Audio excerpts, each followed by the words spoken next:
Hey peeps, wanted to get on here and discuss grief. Um, Mainly because I experience it different as a psychic medium. Um, because I'm not fully losing the person, I can still communicate. Like when my grandmother died, I didn't really grieve. I was okay with it because I saw that she was okay and I can still talk to her. Whereas my mom is still having a hard time with it and still grieving. Um,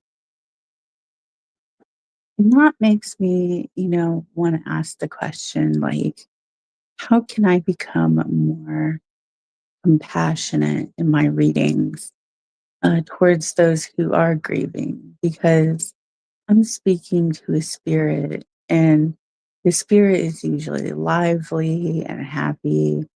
And, you know, the sitter is very they may not be showing it, but they're grieving that loss. And I'm feeling what the spirit is feeling more than the grief. So how can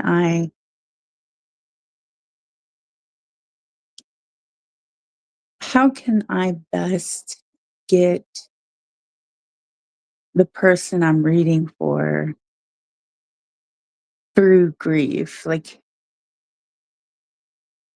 how can I deal with grief as a medium?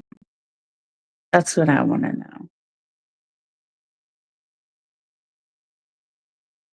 Um Grief can be when somebody passes over, but it can also be when a relationship ends or even a friendship. Um, and as a reader, I get a lot of people who are deeply grieving relationships or friendships. And that's hard to deal with because they don't see their own self worth and they don't see their own like abilities and potential. And so, like, as a reader, you can't get them to see that. But yeah, I'm gonna shut up and see if somebody comes in, wait for people, and if not, I'll, yeah, find something to say.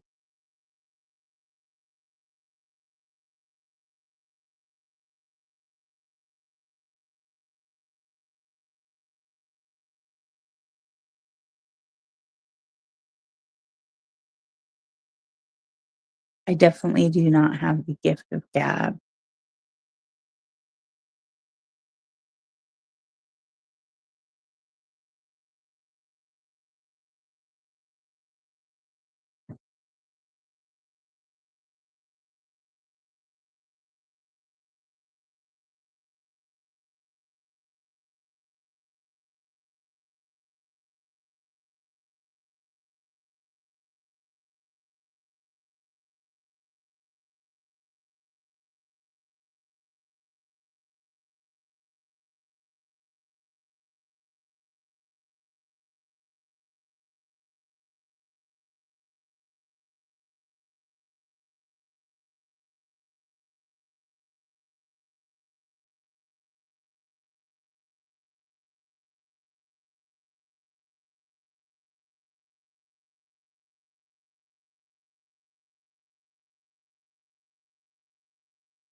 But yeah, I want to make these discussions with the intent of having, healing on this channel. And a lot of times sharing and talking and relating and getting empathy is healing.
My question is, how do you talk to somebody who's grieving?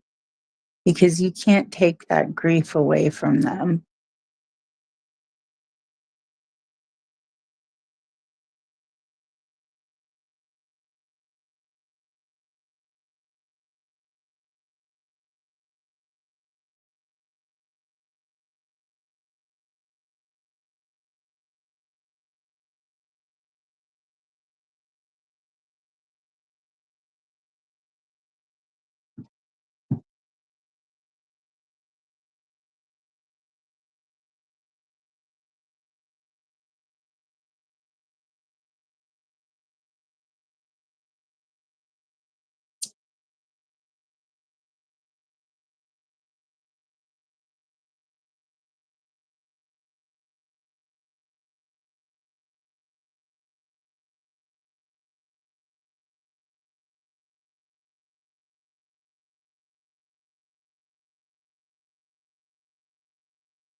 I was on Google, like, looking up information about grief, and I think this is definitely a topic that I should revisit when I'm not so tired and I have had time to do my research.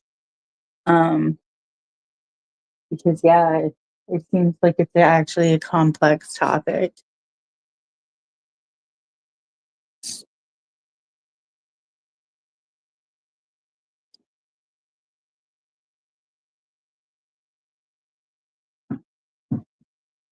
But I'll stay on for an hour or so to see if anybody wants to get on and talk. And um, yeah, but if nobody comes on, I'm gonna get off.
Hello to those who just entered.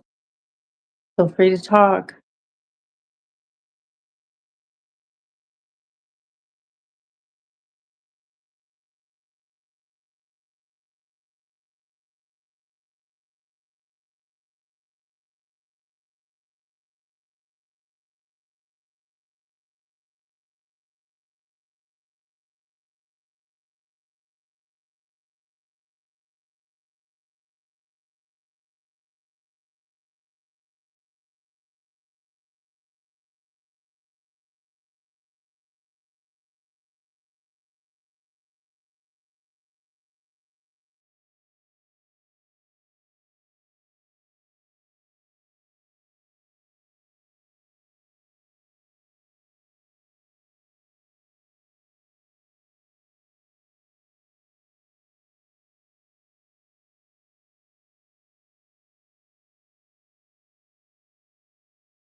I was asking earlier, what ways can a psychic medium be more compassionate to the person they're reading who is dealing with grief?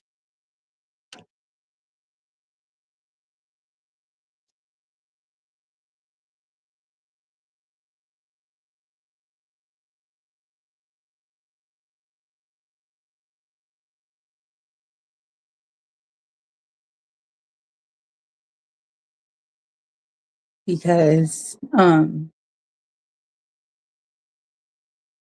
we see a happy spirit. Spirits are usually like they show themselves happy and positive, and you just get this like overwhelming sense of just positivity and love.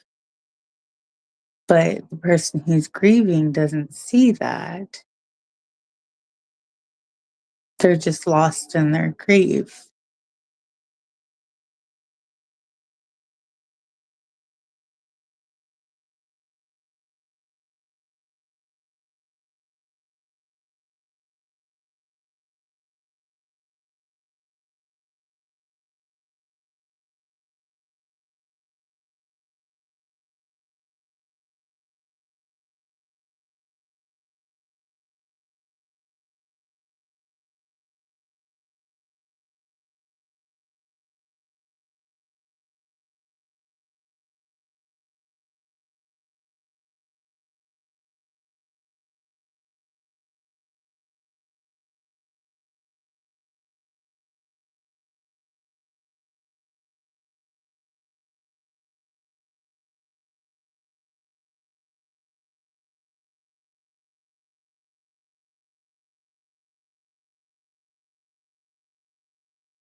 We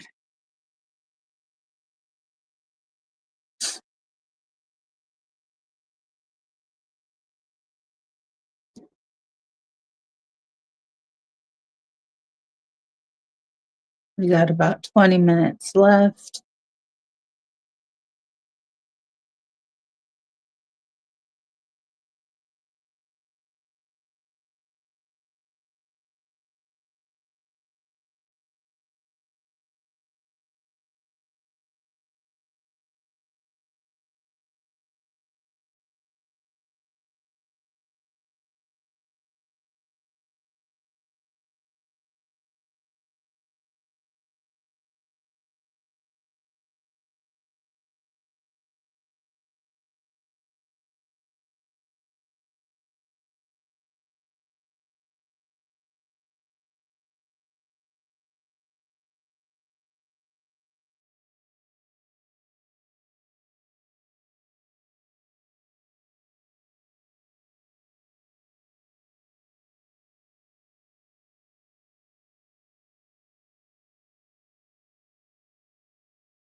Let's see.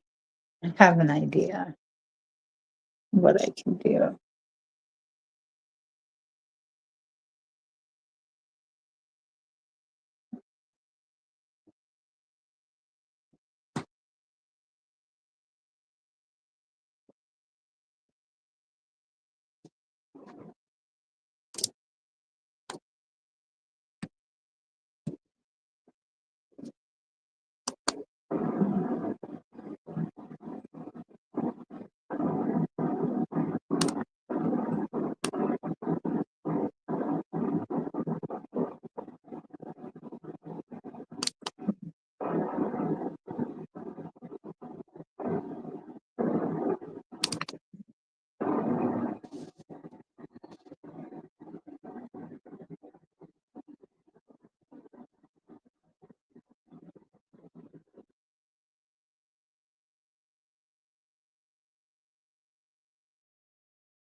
Okay.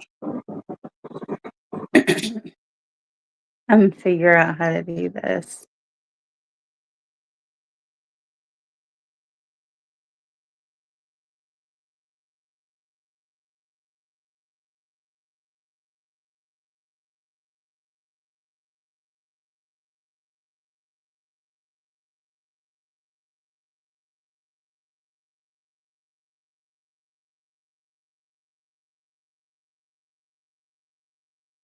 Actually, no, I'm not.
thinking whether I should switch computers so that way I can read the article about grief if nobody wants to talk and share their story.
Okay.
Okay. Now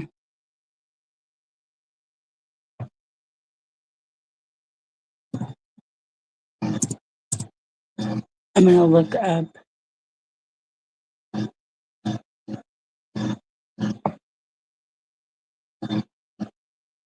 grief.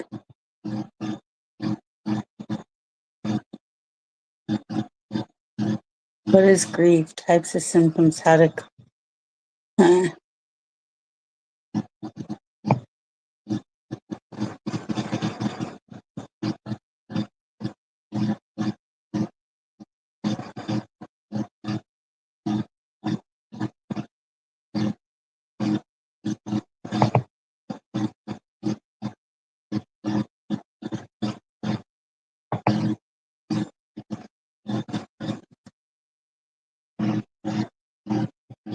Grief. As your brain adjusts to loss.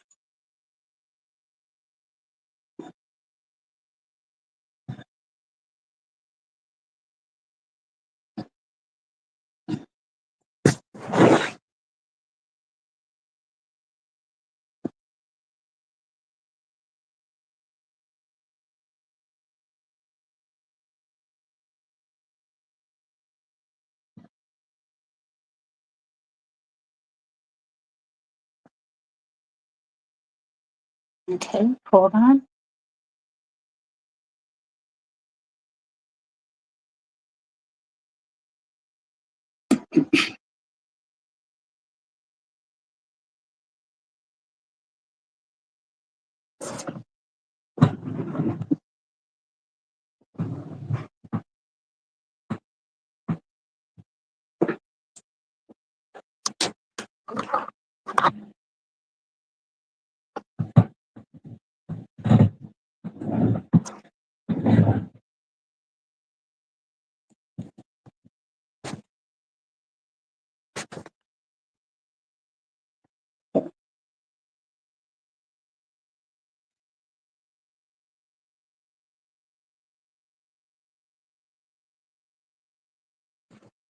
Where do I put this?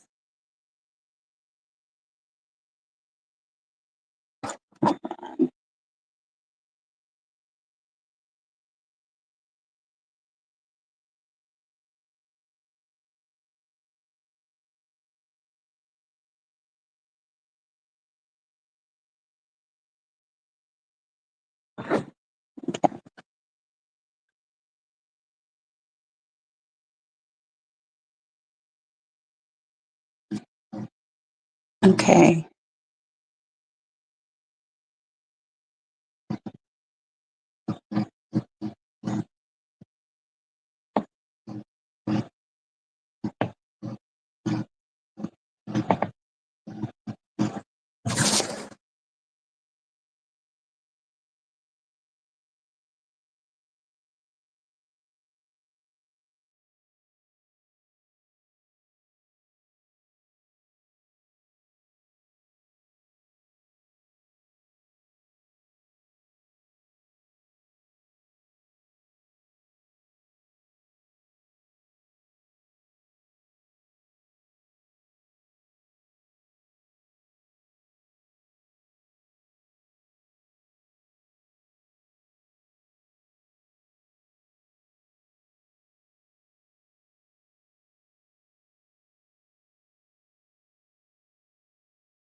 Okay, can y'all hear me?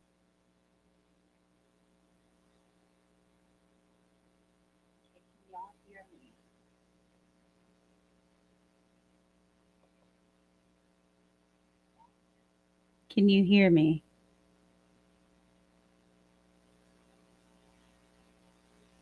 Can you hear me?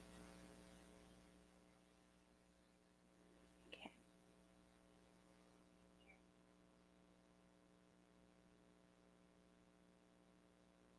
I'm going to share a video that I found. I'm going to share a video.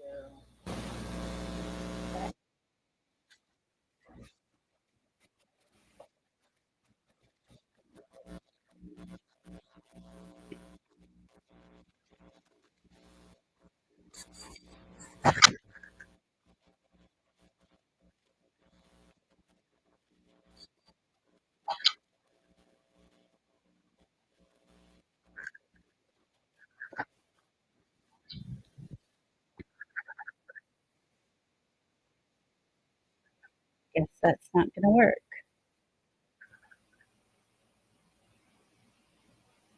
Guess that's not going to work.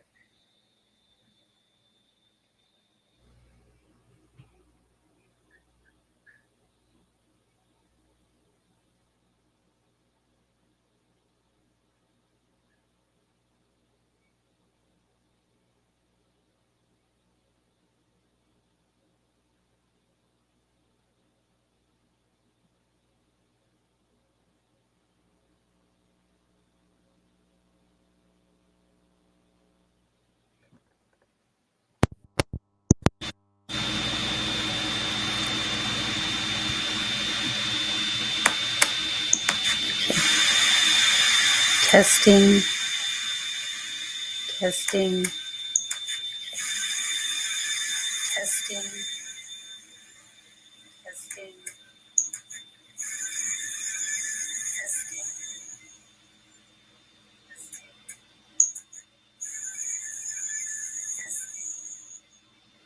Damn it, that's not going to work.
Let's see if this works.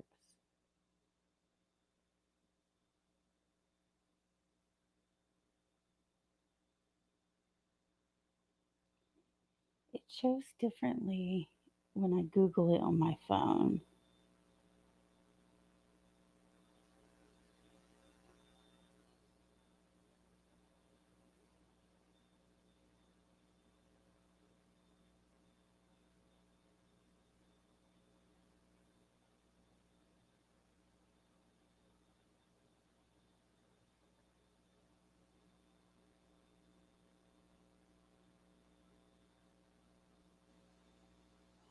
Ooh, here's a good one.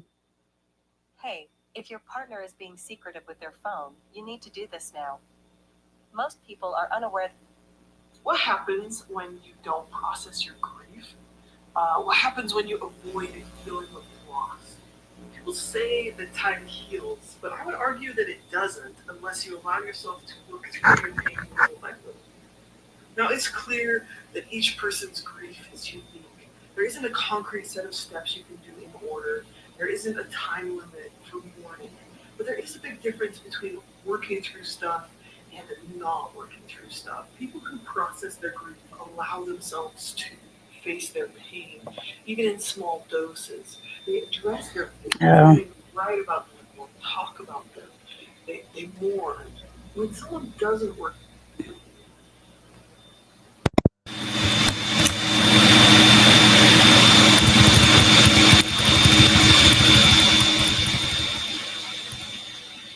okay.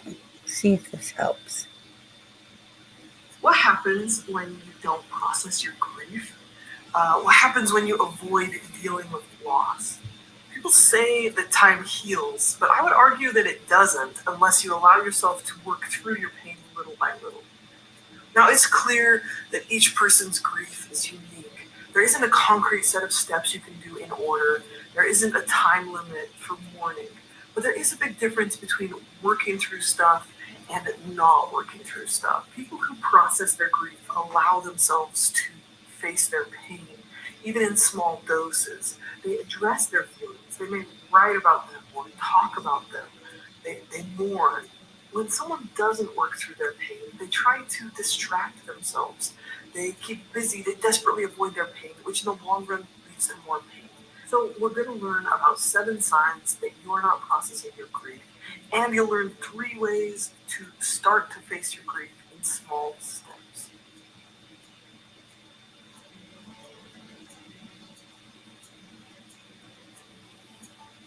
Now, recently I partnered with Sarah Engler, LCSW, to create a course called Understanding Grief and Loss.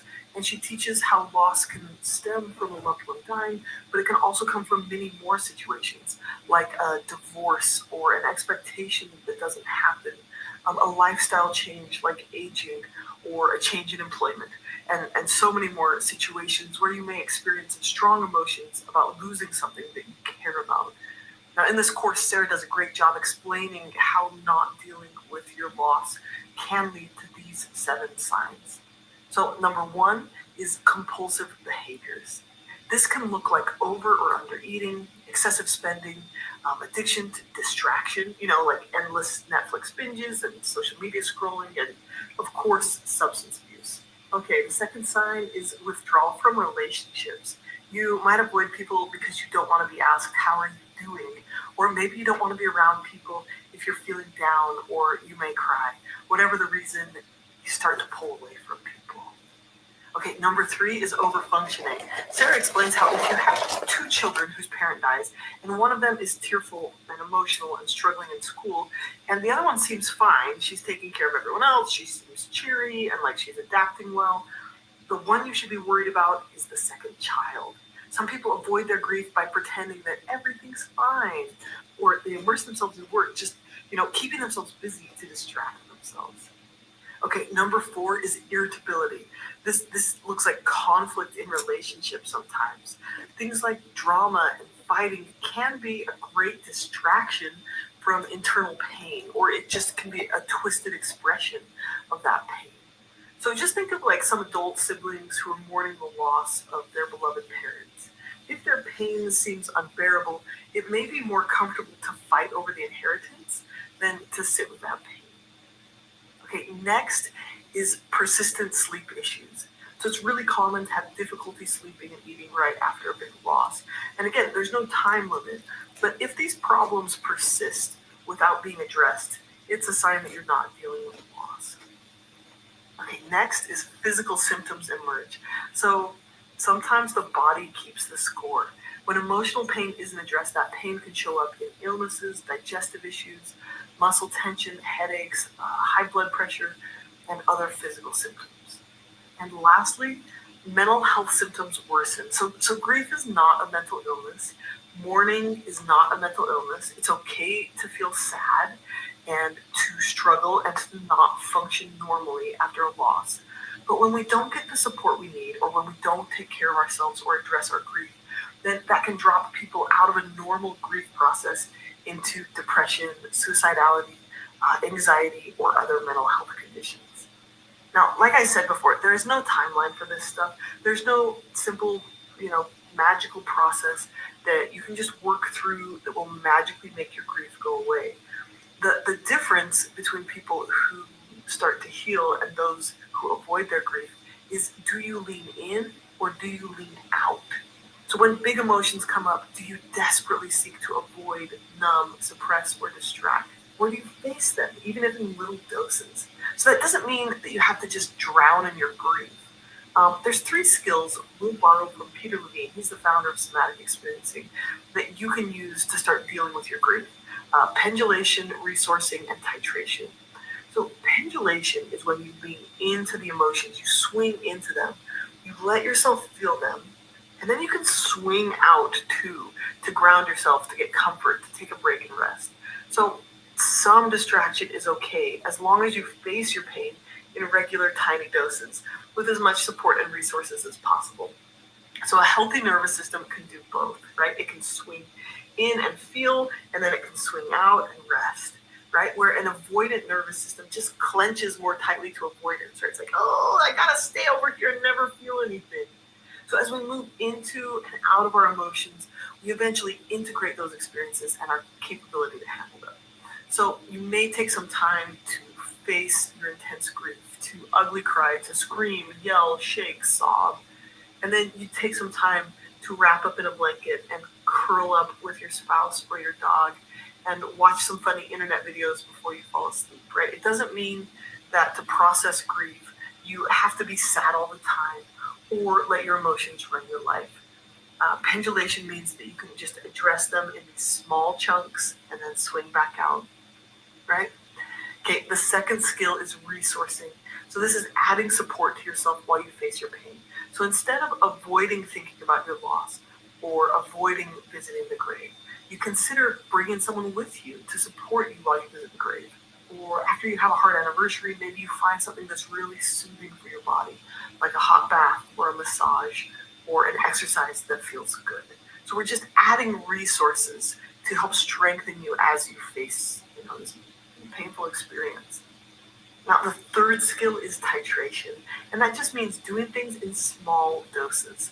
So, for example, if you need to work through some old memories or papers, set yourself a time limit to face your pain, and then take a break and come back to it after a rest. So you can just try to face your pain in small doses. Now, I know this isn't always possible, but it's one thing you can add to your toolkit. Sending all of my love to those of you out there who have experienced a loss, and I hope this helps in some small way. If you'd like to learn more about Sarah Engler's course, please check out the link in the description below. Thank you for...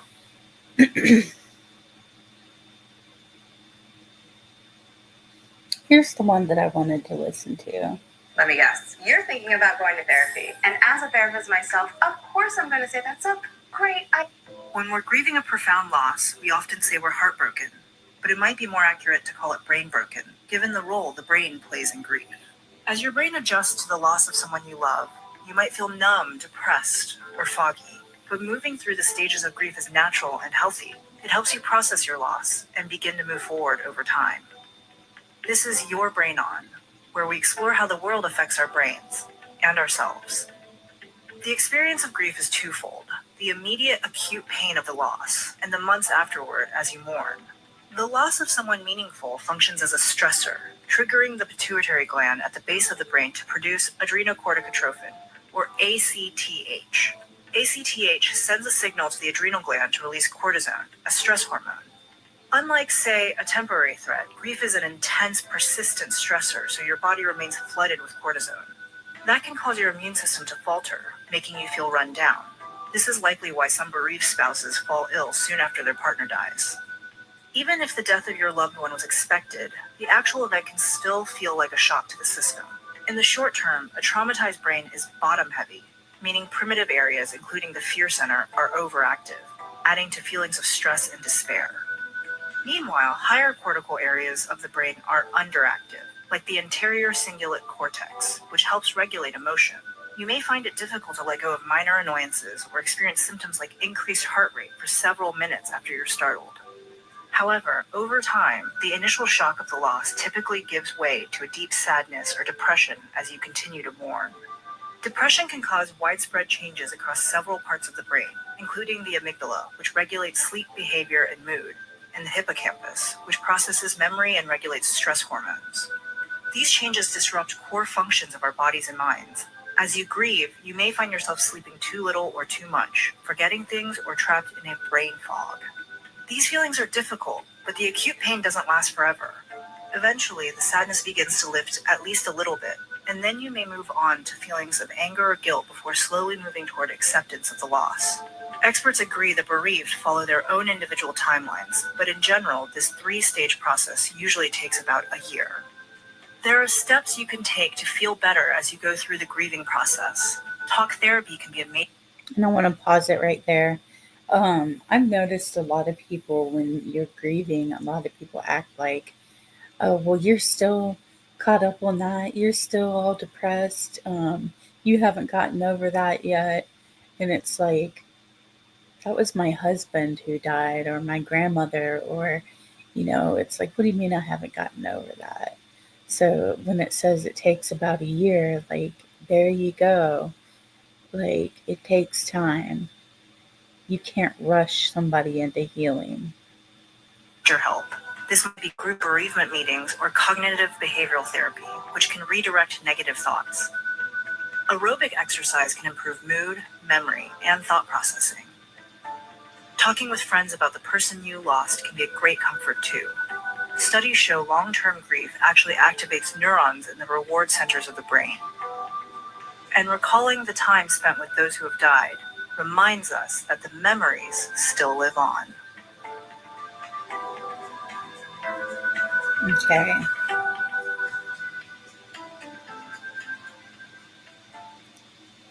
Hey, NBC News viewers, thanks for... Grief is a feeling of anguish or distress that can occur after a significant loss, such as the death of a loved one, which it doesn't have to be the death of a loved one. It could be a breakup or the loss of a friendship, or even something like a miscarriage. It can also include feelings of yearning, confusion, or apprehension about the future. Types of grief. Anticipatory grief. Grieving before the loss actually happens, such as when the learning of a terminal illness. Complicated grief, also known as prolonged grief disorder. This is when grief symptoms persist for more than 6 months after a loss. Common grief reactions: shock, denial, anger, bargaining, depression, yearning, obsessive dwelling on the past, apprehension about the future. Coping with grief: reminiscing in a healthy way, private prayer, meditation, and listening to religious music, processing grief beforehand, avoiding self-pity and withdrawal, making changes to move forward. And that is kind of general, like it says processing grief. Well, how do you do that?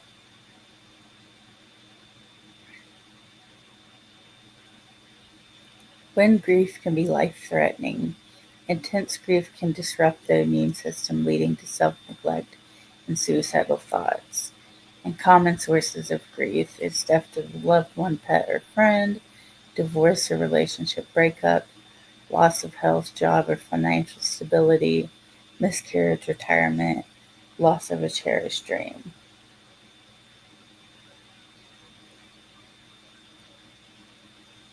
Okay, let's see what else we can find.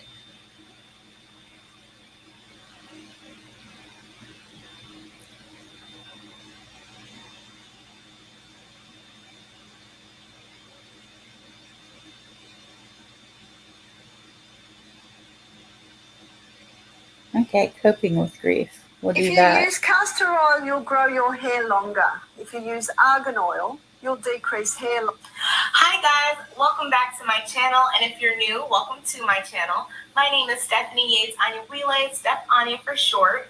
I'm a licensed associate marriage and family therapist, and this channel is for fellow therapists, those thinking of becoming therapists, and those who are simply looking to create the best lives. Today, we'll be dealing with a really tough subject, grief. And we'll be talking about what to expect during the stages of grief, but more importantly, some exercises that might help you through your grieving process. If you're curious about a few tips that may help you cope with your grief, please stay tuned. What's on your mind? I want to give a shout out to one of my Instagram followers and subscribers who actually requested this topic. On my Instagram, most weeks I will ask if there's anything you all are struggling with that would be useful to talk about. Sometimes I'll ask about challenges in certain areas of your life. And so I just wanted to thank my follower and all of you who have been constantly letting me know the videos that would be most useful for you. I'm trying to get to them as fast as I can, knowing that I can only upload once a week. Okay, so typically, I start with the definition, but I think we all have a good understanding what grief means. So being a therapist, grief is something that I'm talking about all of the time. It's multifaceted. For some people, it'll be grief around a miscarriage. For others, it could be grief around a person being diagnosed with an illness. Sometimes we're also grieving the end of a relationship, and all of those things come with a sense of mourning and trying to understand what's next. How do I move forward with this new reality? So I don't want people to feel like we're only talking about grief through the lens of losing a person through death, but we will be talking predominantly today about the loss of a loved one, but most of these tips will be applicable no matter what type of grief you're dealing with. I'll start with those 5 stages of grief that many of us have heard of, but some haven't. And I think the stages sometimes can be confusing for people if they feel like they're not progressing fast enough. But just so that maybe you can see where you are, which stage might be the most applicable to you, I'll go ahead and quickly define those 5 stages of grief, and then I'll move into my tips. So the 5 stages of grief, the acronym is DABDA. The first one is denial, about the passing or loss of the person or situation that you're grieving. The second one, A, is for anger. And that is self-explanatory. At that point, you are upset about whatever loss you're experiencing. The B stands for bargaining. So in some cases, we are asking God or asking the doctor, whatever the situation may be. We're bargaining to see, take us instead or take that instead. We're asking, how can we get this person or this situation back that we loved and held on to so dearly? The second D stands for depression. And this stage, I find, can be the most long-standing stage of grief. This is where I see people who are really struggling with, am I chronically depressed or is this situational depression? Because it can last for a long time. Sometimes it can last for years. So if you are in a stage where you feel like you have been just stuck in your grief for a really long time, that is okay. You're not weird. It's not wrong of you to feel that way, and you don't have to keep it a secret. Exactly. And the last A stands for acceptance. Acceptance of this change in your life, this new normal, this experience of having to move on or move forward without that person or situation. I just wanted to briefly give you guys the 5 stages of grief because it's so popularly known, and it can be helpful to kind of know where you are and maybe how you can anticipate to go. But keep in mind, it is cyclical. You can go from one stage back to another stage. Grief is really unpredictable, and I don't want you to feel any pressure to continue just moving through those stages. I have tried so many things with my clients, and these are some of the things that have just really stuck that my clients have shared with me, have been really useful for them, and things that I myself have used in my times of grief. Just for a moment of self-disclosure, probably the biggest deaths that I've experienced was the death of my mother about 5 years ago, and the death of my grandmother, which happened at the end of 2019, which was last year. And so I used similar techniques in my own personal experiences, and these things really did help me. So I'm just sharing that knowledge and my experience. But again, I want to iterate that grief is such a unique process, and there's no right way to do it. I'm just hoping that these exercises might be able to help you process your feelings. The first thing that I see that my clients, friends, family, I struggled with is honestly being open with people that you're struggling. Sometimes we feel this pressure to just be strong and keep pushing and life goes forward when we lose that person or situation. But it is totally okay for you to be struggling with accepting a reality without that person or that situation. And so being open and honest with your close support system. Hey, just so you know, I am still struggling. I'm frustrated. I can't sleep at night. I'm crying at night. Just bringing them in the loop and letting them know what you do or don't need. Sometimes my clients are so hyper aware of pity and they don't want to be pitied. And I understand that, but what happened to you is sad. And people will be sad about it for you because they love you and they care about you. And it doesn't make you a weak or bad or less interesting person because you are sad and people do feel bad for you. There are times where you felt bad for people. We all will experience times where we are the person that people feel sorry for, and that is okay. So if you are afraid of being pitied, I'd encourage you to move past that fear or discomfort so that the people that can actually help you know that there is something that they need to be helping with. And if you can't talk to your loved ones, my next tip is to, of course, find a therapist or a grief counselor. There are certified grief counselors who literally work day in and day out with people who are grieving. Another great option would be to find a grief support group. The wonderful thing about support groups is that they can get very, very specific. So maybe you lost a person due to cancer. They'll have a group that is specifically for people who have lost someone due to cancer. Or maybe you've been diagnosed with cancer and you need some support kind of grieving that loss of health or this new experience in your life. So finding a support group can be a really great way for you not to feel so alienated. Even if you don't feel comfortable sharing it with your inner circle, you can still find a support system to kind of lean on and even lend your shoulder to. Here's one of my favorite exercises to do with my clients, and something that really helped me is sharing the story of you and that person you lost. It can be so surprising, the things that we don't voice out loud, that trip we took to the store with that person, or the memorable day where we stopped and got ice cream. Share that story because sometimes it feels like these really insignificant moments are just so insignificant that they're not worth talking about. But once you lose a person, things become so much more significant. That last hug, that last phone call. So share your story from beginning to end. Just telling that story, again, that could be to a close friend, that could be to a therapist, that could be in your journal. Just writing that narrative so that you can remember it, because one of the scariest things about losing someone is feeling like you're going to forget them and you won't remember those special moments that you have with them. I had a client that talked about someone looking in the rearview mirror and they would always wink at each other. They just always did that. But now they look in the rearview mirror and they're not there anymore. If you're an artist drawing those special moments that you don't want to forget, think about a way to canonize them and keep them in your memory forever. Do something in their honor. And usually with my clients, we're talking about either something that loved one always loved to do or something that they always wanted you to do.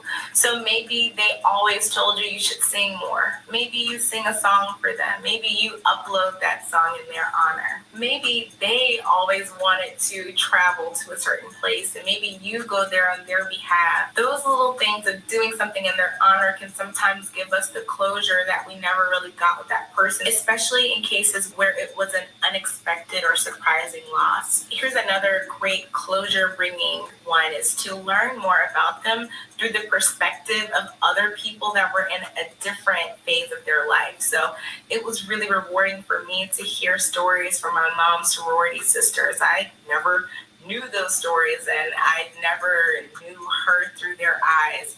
So just finding out more about that person through other people can be so healing, to just get to feel like you're getting to know them all over again and that there is no shortage of memories or stories regarding that person that you've lost. Here's one that works well too if you're grieving a breakup or someone that you're just having to sever ties with, but also is really effective if you have lost someone. We have those reminders of them on a day-to-day basis, the small things we would have called them about or texted them. We can't tell them those things anymore.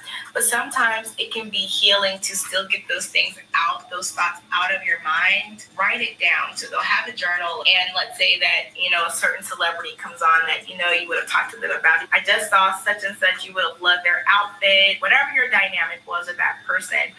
You have an outlet for writing down the things that you would have texted them or called them about, just so it feels like you still are remembering them and honoring that dynamic. Along those lines, it can be helpful to write full-length letters to them. Address it in their name, catching them up on what's been going on with you, maybe asking them for guidance or help if you're spiritual, and just still keeping that communication alive. If you still have so much you need to say to them, write them a letter. And if you knew them really well, some of my clients have actually written a letter back from that person's perspective. And that can be a little eerie, but sometimes you know that person so well that you know exactly what they would have said. And sometimes it would have been a word of encouragement or a word of comfort, and maybe that's what you need right now. And so writing it from their perspective back to you could be really healing as well. And I don't take these tasks lightly. I know that this can be very emotionally charged and draining. And so do it at your own pace. Listen to your body. If you're doing any of these things and it's way too overwhelming, stop. You know yourself better. But if you are doing these things and it is emotionally charged, but you're feeling like you're finally getting some of these things out, keep with it, because emotions aren't bad. That's the whole point to the grieving process, is to process those emotions, cope with the new reality, and respect the fact that you're sad, angry, in denial.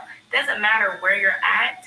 It's okay to feel that way, and you want to respect those feelings. So those are just a few tips or exercises that my clients and I have used. Has kind of made the process of grieving and mourning feel like it has more of a purpose. Okay.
Hmm.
Here's one particularly about Your life is your choice. So if you feel stuck, choose to get an accounting fundamentals Yes. certificate from WGU School of Business.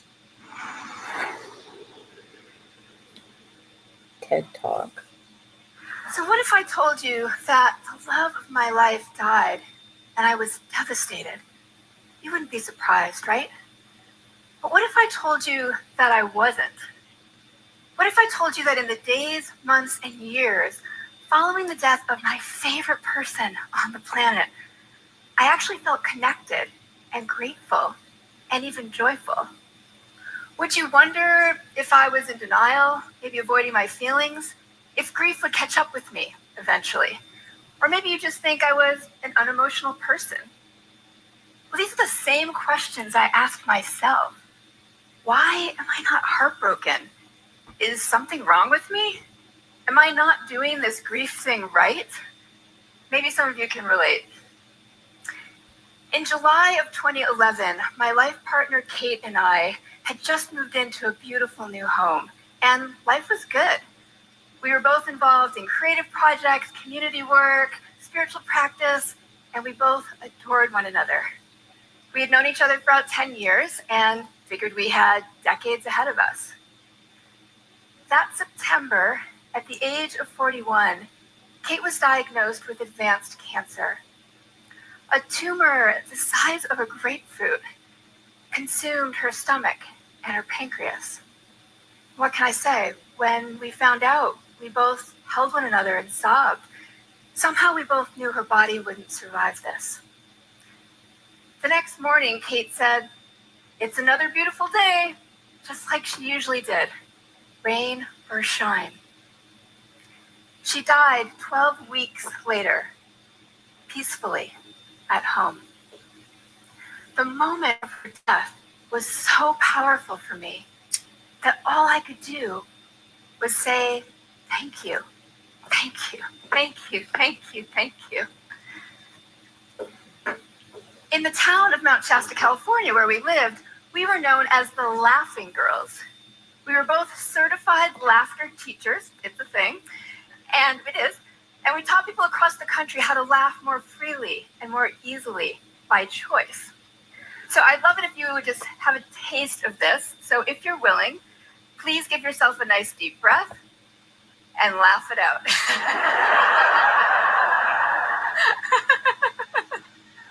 Awesome. Now just so you relax into it a little bit more, I invite you all to pour yourself a huge glass of laughter, just like this. Just join me, pour yourself a big glass of laughter, and let's drink it and laugh.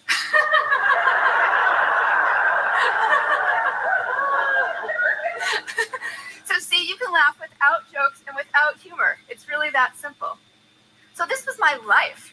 So having this laughter lifestyle and being an optimistic person added extra layers for me. I really wondered, am I just trying to be positive for other people's sake? How can I still be happy? Am I not giving myself permission to grieve? I spent the next 5 years or so completely obsessed with this dilemma. Years of constant self-inquiry, books, workshops, retreats, research, and many, many conversations. And what I discovered is this. We are told and we accept that there are many ways to grieve.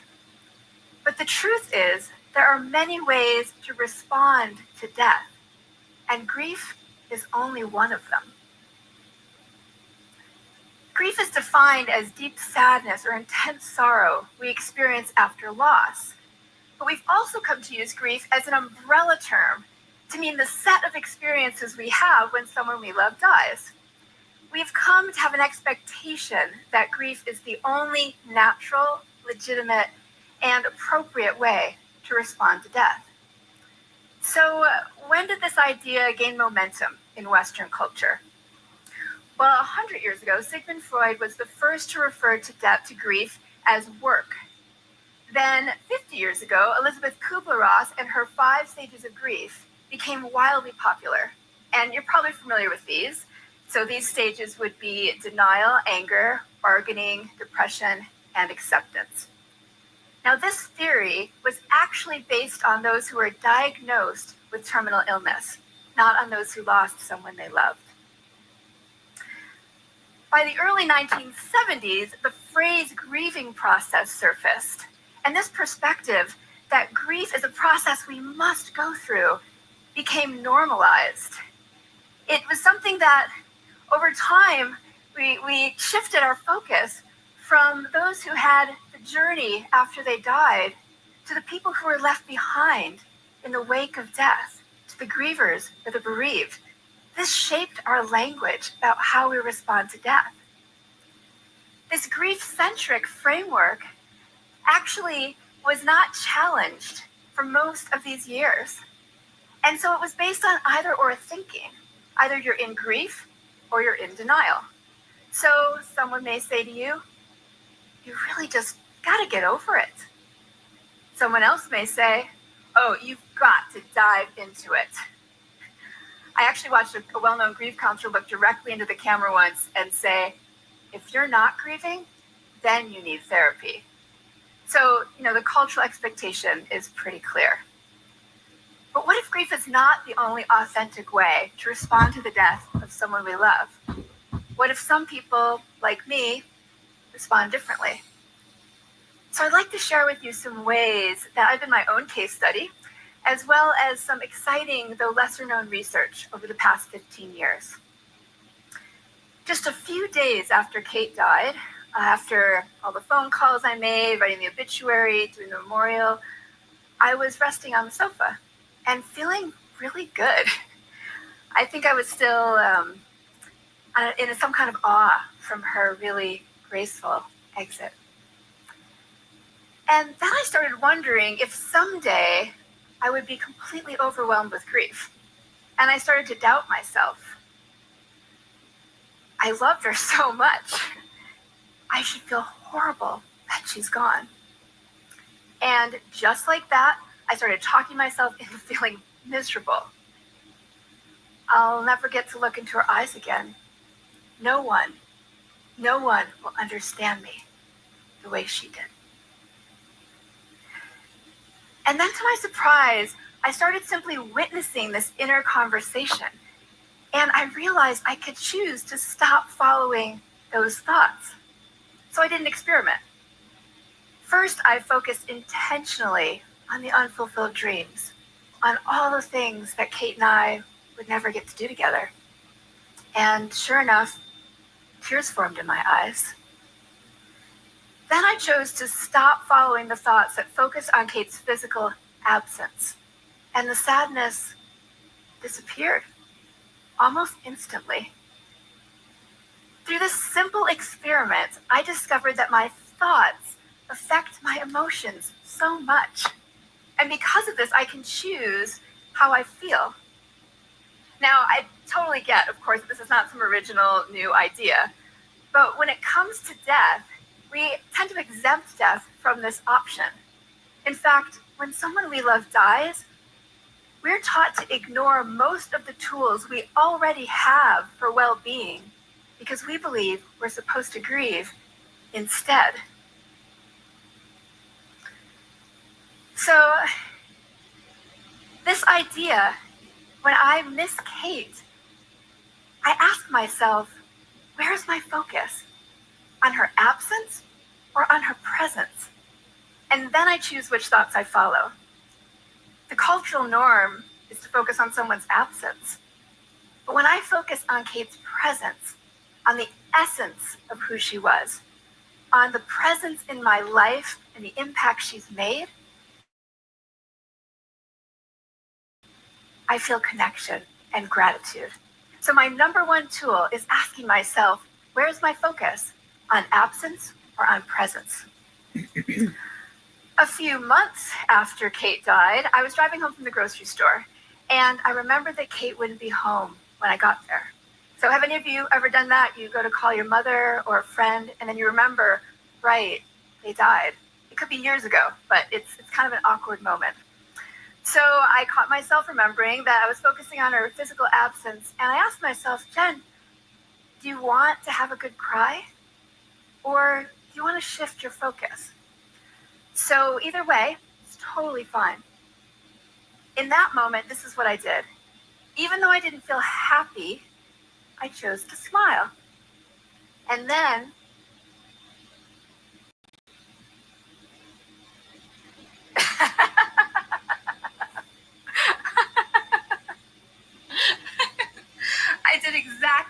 so much. I should feel horrible that she's gone. And just like that, I started talking myself into feeling miserable. I'll never get to look into her eyes again. No one will understand me. Give yourself a nice. Oops. It rewinded on itself. I gotta give that one a break. It's a good story. It's 18 minutes long, but it's like I lost my place in it.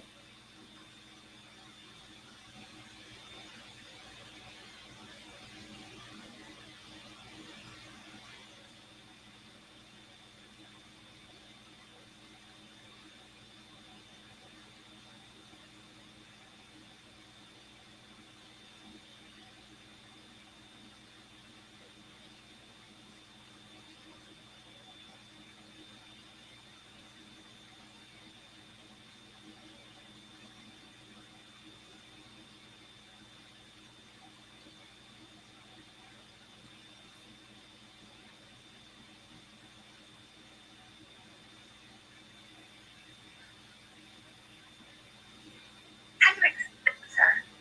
For purpose and Okay.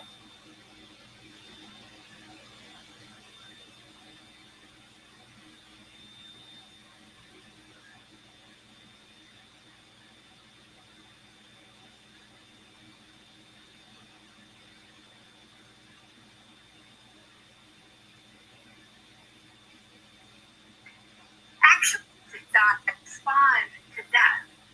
And grief is only one of them.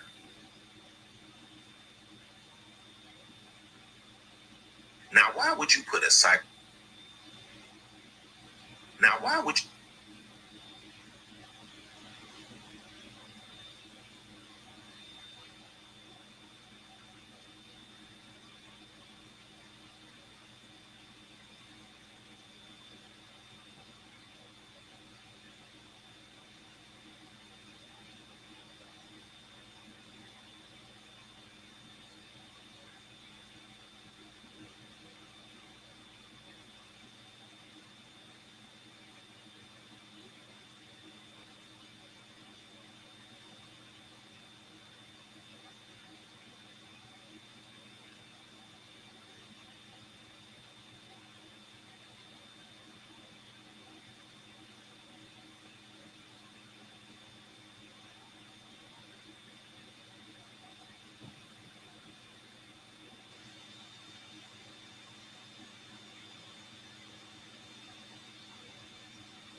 Questions that I get as a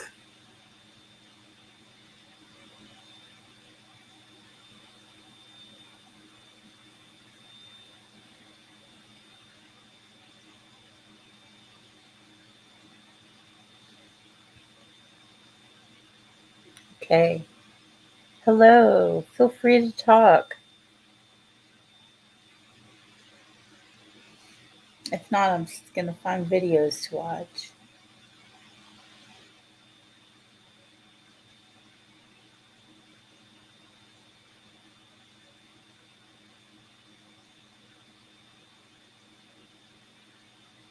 Oh, that's right.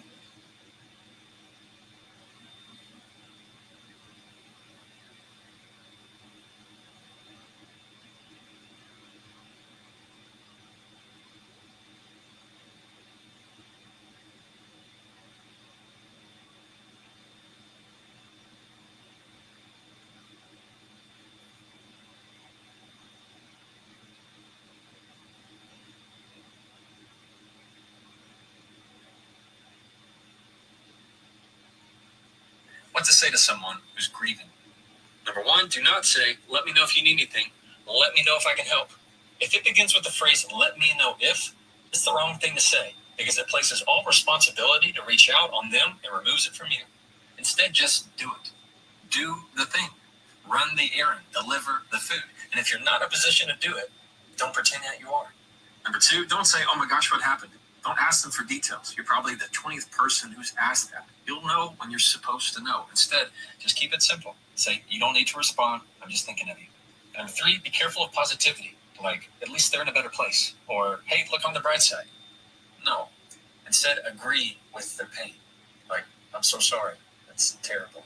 It's not fair. It's not right. No one should have to go through that. When you agree with their pain rather than ignoring it, you're going to be much more helpful. So try that and follow me. What to say to someone.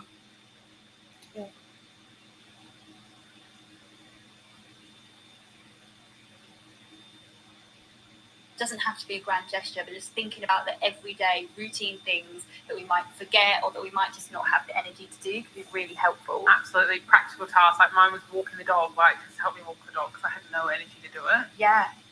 Do the washing, clean, the shopping, all that stuff.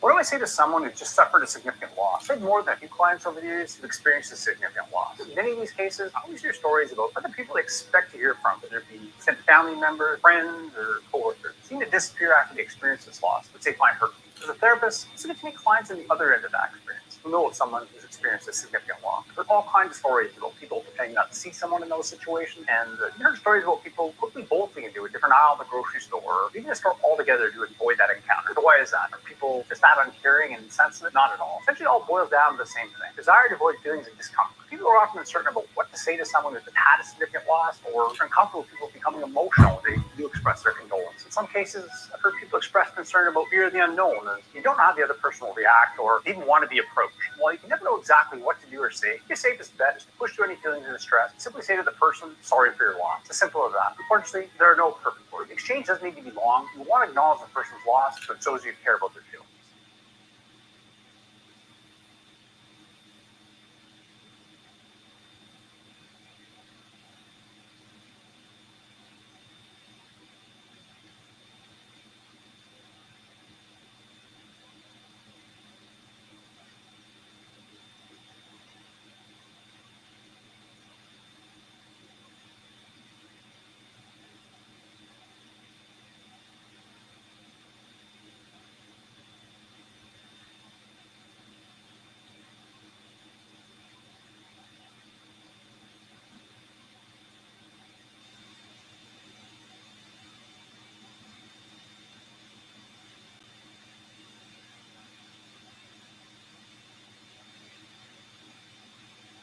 Requested this topic on my Instagram. Most weeks I will ask if there's anything you all are struggling with that would be useful to talk about. Sometimes I'll ask about challenges in certain areas of your life.